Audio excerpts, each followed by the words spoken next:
Ouais, c'est juste que on sait tous ce qu'on a vécu de loin ou de près par rapport à notre pays. N'oublions pas que tous, tous les Ivoiriens ont une carte à jouer pour ce pays. On a tous, on doit tous faire des choses pour que ce pays avance. Que ça, les personnes qui sont dans les rues, les autorités, les pauvres, les riches, il faut que tous s'en débattent pour ce pays. Parce que c'est ce pays qui nous a tout donné. Il ne faudrait pas que les Ivoiriens oublient que ce qui a fait notre force, c'était cet amour qu'il y avait entre nous.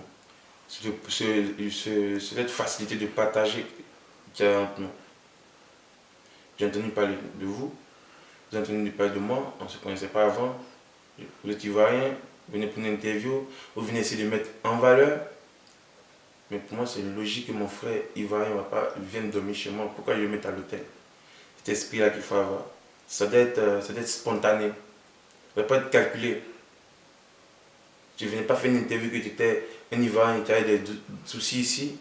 J'allais être là aussi parce que c'est comme ça. Et je me dis, parce qu'après, tu peux te faire avoir par des gens qui viennent, après, qui vont te voler, qui ont fait des choses.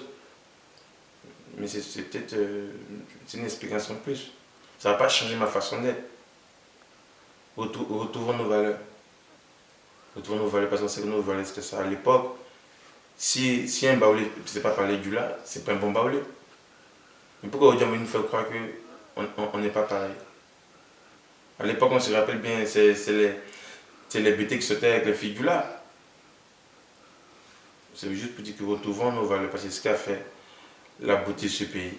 Quand on voit qu'à l'époque, tous les Camerounais partent en vacances en Côte d'Ivoire, tous les Sénégalais sont en Côte d'Ivoire, il y a beaucoup de professionnels qui finissent de jouer en Europe, ils vont tous à Abidjan en vacances. Ils vont tous à Abidjan en vacances.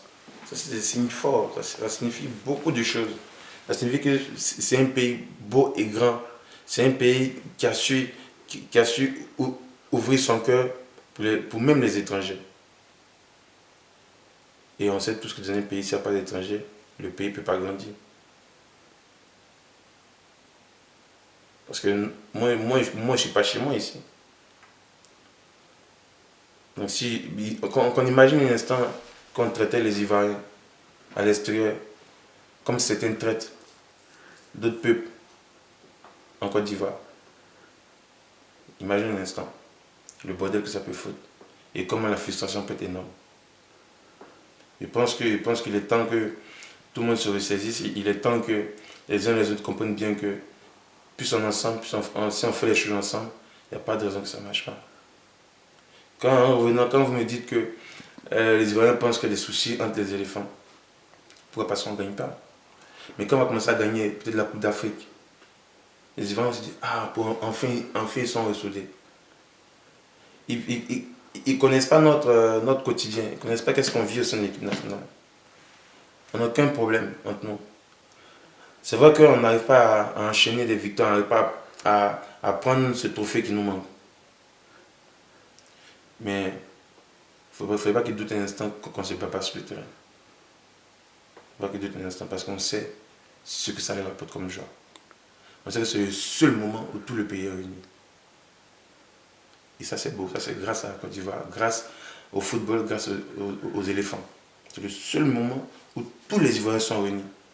Ils viennent en train de regarder leur équipe, en train de regarder leur pays. On ne peut pas jouer avec parce que pour nous c'est une grande fierté qu'aujourd'hui le football apporte cette contribution à notre pays. On sait ce que Drogba et les uns et les autres ont fait pour essayer de réconcilier les Ivoiriens. Je ne parle plus de mon pays parce que c'est quelque chose que moi d'ici j'ai vécu, mais c'était choquant. Donc tu appelles un parent qui est quasiment sous un lit, qui ne peut pas parler fort parce qu'il ne sait pas qui arrive. Mais ne t'attends pas là-bas maintenant. Tu trembles pas et tu te dis, mais oh, c'est pas en Côte d'Ivoire ça. C'est pas en Côte d'Ivoire. Pour ne pas être long, c'est ça en fait mon message. Et n'oublions pas que si on a Dieu dans notre vie, il y a beaucoup de choses qu'on peut prendre avec philosophie. Il y a beaucoup de choses qu'on peut ne pas prendre à cœur. Parce que Dieu apaise les cœurs. Dieu est solution à tout. Donc si on a foi en lui, on croit en lui, il n'y a pas de raison qu'on soit pessimiste, il n'y a pas de raison qu'on ne veuille pas partager. En tout cas, moi, je suis très content d'avoir fait cette interview. Pour moi, c'est un grand merci que je dis à toi, à ta direction. C'est moi le directeur. Oui, mais je dis que franchement, tu ne travailles pas seul. À ma rédaction, ouais. À ta rédaction. Je sais pas. À ta rédaction. À Select. Parce que le mot le dit. Select, c'est. Pour pas, je pense n'importe qui. Pour moi, c'est un honneur de me choisir. Et merci pour ce que vous faites pour la Côte d'Ivoire. Pour que les enfants de la Côte d'Ivoire qui sont guillemets comme des ambassadeurs, vous puissiez les remettre encore en valeur pour qu'on soit des exemples pour certains, pour que certains voient que ça n'a pas été facile, mais c'est toujours possible d'y arriver. Je vous dis merci et je pense que c'est un message fort parce que le nom du journal c'était bien choisi. Je pense que vous avez votre parcours et juste avec votre parcours, ça signifie tout.